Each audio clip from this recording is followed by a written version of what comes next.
attire for this generation. And that is why the barrio of Ojwang today it's easier for me, who is not even Luo, to attend that barrio than for politicians in Homa Bay to attend that barrio, because this is a generational issue, and no amount of whatever paying activists who are going to try to make that it look like abductions are not real. We are not buying this story. Ndiang'ui is not even a puzzle. This is a clear sign of abduction, and we thank the Standard for actually injecting and boldly. Many Gen Zs have appeared on page 1 of the Standard. It's no longer your normal politicians. Mm-hmm. Today you can see there are 2 Gen Zs here. There is Ojwang, there is Ndiang'ui, and we can only say this, that this generation is unbowed, unmoved, and unfazed. Interestingly, there's one MP from, I think he's a MP Homa Bay town, Peter Kaluma, who says, he tweeted and said, the goons who have burnt Mawego police station were ferried from Nairobi. Our students from Mawego and our students from across our land did not burn the station. They have lived the station all these years, and even after our son Albert Ojwang was killed, then he signs out with a Luo word that I'm also sure about it. Dennis, do you share in the sentiments by your 3 colleagues? I thank you very much once more for the host here. I want to reiterate on the following, that the more days count, the more the general public lose interest and lose trust with the security organs and agencies in the country. Because today is another story, the following day is another, and they are inconsistent, but what they are consistent about is torture, abduction to the general public. Now, Ndiang'ui on Monday had made a communication to the family that he was in hiding because of fear of his life. This is a message that was scripted, that he was told to share whenever he is asked.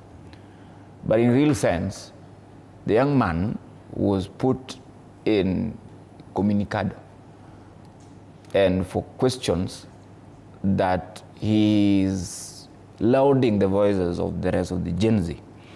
So then I concur with my rest of the members to say that however much the court had asked the DCI boss to produce him dead or alive, they already knew where he was. And now, out of pressure and public outcry, he was produced as a stranger, shaven by a shock, something, a jembe-like. No, really, these are things that people have seen and things that we are not going to accept. Yes. Right. Ramadan, I don't know your sentiments about this, because now the front page, on one hand, the ODM MP wants to discredit what happened in Homa Bay and say those were ferried goons from Nairobi. On the other hand, the system appears to be, or rather we're expressing doubt on the system trying to discredit this very big issue of abductions. Well, thank you so much. First of all, I will say there's a lot of politics revolving around the issues of abductions and how the youth are reacting, the way the cops or the current administration is working.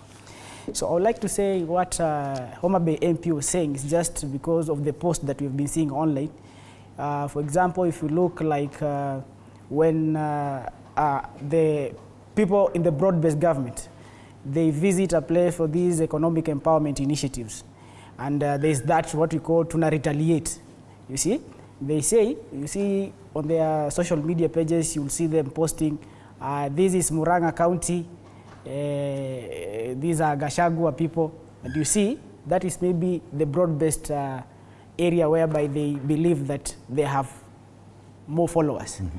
So when Homa Bay MP says that these are people coming from other areas, he just wants to communicate that actually these are broad-based area. Mm-hmm. So we don't believe that our people are retaliating. Uh-huh. So I think that is the thing he's trying to communicate. It's just politics. Mm-hmm. However, if I make my comments on matters related to abductions, I would like to say that I'm a strong believer of justice. And that's why I decided to run for this Member of Parliament seat, because I do believe that most of the members of Parliament we've been electing so far, wanafanya vipindi. So justice is something that is, everyone deserves justice. No matter what you believe in, whether you believe in stone or you believe in God, when it comes to justice, we should all come and agree that this is wrong. And I want to condemn what is happening. And the police who are making such initiative to go and abduct, because on 22nd of June, it was reported that actually Ndiang'ui was actually taken out of the house by policemen. So when the DCI and the Inspector General of Police were questioned by court and pressurized, they could not actually take it. You know, the judge told them that actually produce him dead or alive. So for me, I believe it's out of pressure. They decided to tell this young man, actually, you go out, say that you don't know where you are actually traumatized, something like that. But exactly, I know the guy knows where he was, what he has been told.